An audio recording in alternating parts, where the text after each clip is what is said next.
Israel's air defenses light the night sky following a Hezbollah rocket barrage early Sunday morning.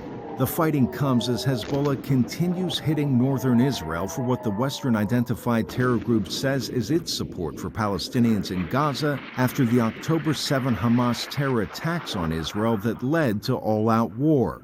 While Israel and Hezbollah in Lebanon continue cross-border attacks, civilians seek cover in a bomb shelter in the Israeli city of Haifa. And in recent days, Israeli strikes injured 5 UN peacekeepers known as UNIFIL in parts of Lebanon, where strikes across the country have killed 1,400 people as of September, according to Lebanon's health ministry. The ministry does not differentiate between Hezbollah fighters and civilians. This is a serious development, and UNIFIL reiterates that the safety and security of UN personnel and property must be guaranteed, and that the inviolability of UN premises must be respected at all times. Israel has made clear in public statements that it's not targeting attacks on the Lebanese people or UNIFIL, but rather Iran-backed Hezbollah.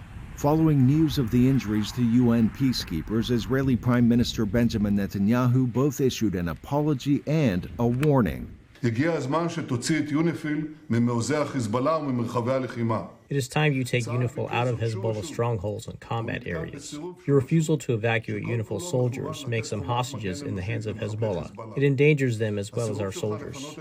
Parts of Lebanon have now been reduced to rubble and dust following Israeli strikes, a scene similar to Gaza, and one the White House does not want to see repeated. We cannot and will not see Lebanon turn into Gaza, into another Gaza.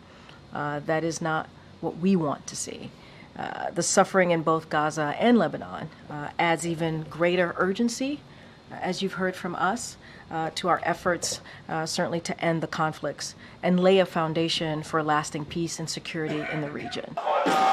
Meanwhile, Israelis in Tel Aviv took to the streets for their weekly protests against Netanyahu's government on Yom Kippur, the highest of Jewish holidays. They continue demanding a ceasefire to help broker a hostage release deal to free those still held by Hamas in Gaza following the October 7 attacks. Arash, Arabasadi, VOA News.